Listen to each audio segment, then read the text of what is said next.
Hello, everybody. Welcome back to this your tropical update for July 7th. We're currently watching Tropical Storm Beryl making its way towards the Texas coastline. As you can begin to see in this reconnaissance data on this opening slide here, the pressure is beginning to drop as well. It was 991 millibars in the first pass, down to 990, now 989, and that continues to drop as the storm makes its way to the Texas coastline. As you can see from the impact map, as I told you yesterday, I would expand the areas, and that we have done. A slight risk now into southern Ohio, as far north as southern Ohio now.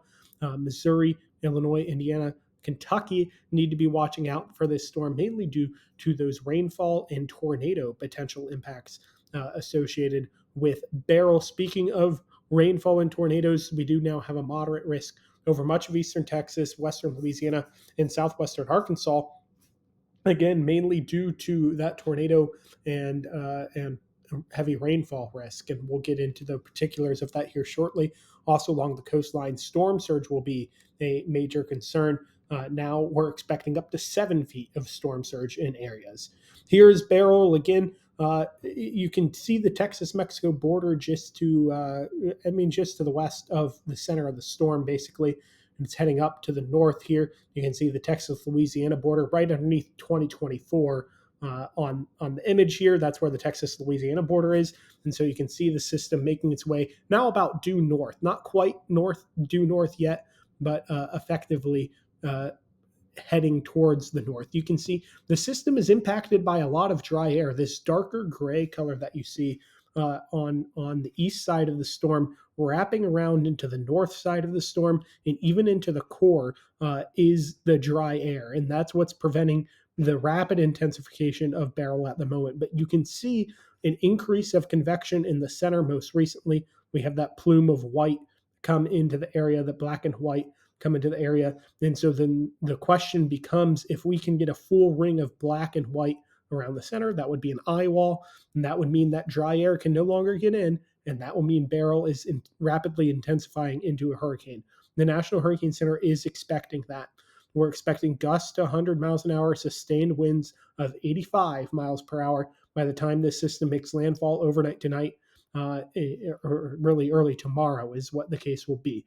As a result, tropical storm warning in effect from Baffin Bay, Texas, down to the Texas-Mexico border. Hurricane warning in effect from Baffin Bay to San Luis Pass, and then a hurricane watch from San Luis Pass to Galveston Island. Tropical storm warning from San Luis Pass to Sabine Pass. That's on the Texas-Louisiana border. So we'll talk about storm surge here in a second, as well as rain. So as you can see, the storm is generally heading to the north, a little west of due north, but generally to the north, just to the east of Matagorda Bay. And we'll talk more about that here in a second. Models and good consensus near or just to the east of Matagorda Bay is where the storm will make landfall. It's in Texas here about 24 hours from now, just on the Texas-Arkansas border, probably more towards over Arkansas 48 hours from now, and potentially as far north as Michigan by the next 4 or 5 days from now. As you can see in the models, they have activated the rapid intensification possibility here. If it intensifies 25 knots within the next 24 hours, which is possible, then we could have a Category 1 hurricane. That black line rocketing into the Category 1 is the official National Hurricane Center forecast. You can see that's higher than all of these models, but that's because these are not as precise, I guess is maybe a word we could use, as the system will be. And so at once this system gets a core, and we're getting evidence that it is beginning to create a very strong core. Once it does that, there's nothing stopping this from intensifying up until the moment of landfall.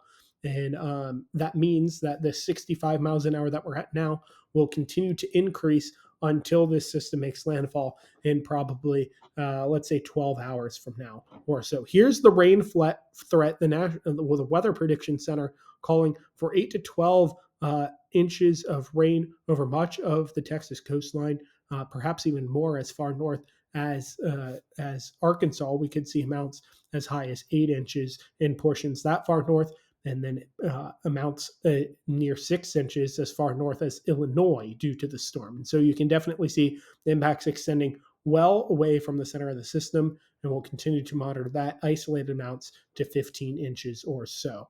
As I mentioned, the National Hurricane Center has upgraded the storm surge potential to now 7 feet. That's not reflected in the impact map from the Weather Service. So I make an impact map for the whole basin. The Weather Service does it for only the southern region of the United States. And so, as you can see here, that has not been updated with the latest 7 foot potential that would be in red. But I updated my graphic to show red. Anyways, on the other side of the screen, though, you can see the shading by degree of potential storm surge. So from We're up to Baffin Bay, we're looking at 1 to 2. Baffin Bay to the north entrance of Padre Island National Seashore, 1 to 3. 2 to 4 from Padre Island up to Mesquite Bay, including Corpus Christi Bay. We're looking at 2 to 4 feet. Again, 3 to 5 feet from Mesquite Bay up to Port O'Connor. 4 to 7 from Port O'Connor, including all of Matagorda Bay, up to San Luis Pass.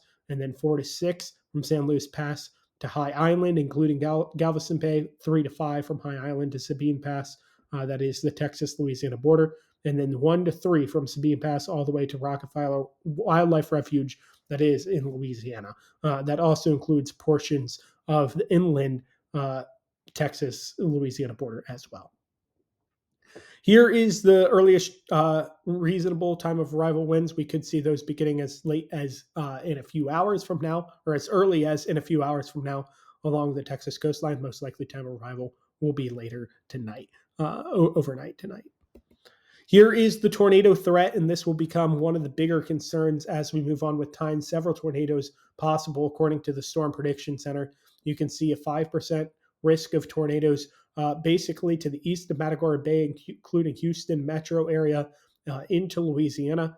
Today, tomorrow, that's Houston, much of Houston, eastern Texas, western Louisiana, southwestern Arkansas is where we need to be watching. They get a 5% risk there, 2% as far north as southern Missouri as well. And so we'll continue to monitor the tornado threat on Monday. As we head to Tuesday, the way that the Storm Prediction Center makes maps, it has to say 5%. If we're talking more realistically, that's probably about a 2% tornado risk. That would be highlighted by that what says 5%, but in reality, that's a 2% tornado risk into southwestern Ohio, Kentucky, and portions of Tennessee. One more thing of note today, we do have another record to add to Beryl's record sheet. That is that it has the most ACE for a system that formed before August 1st. And that record was held by Emily. So as we've mentioned many times, this is breaking 2004, 2005, and 1933 records. And this is going to be a busy season, guys. That's it for now. Chris Dixon, and for other media.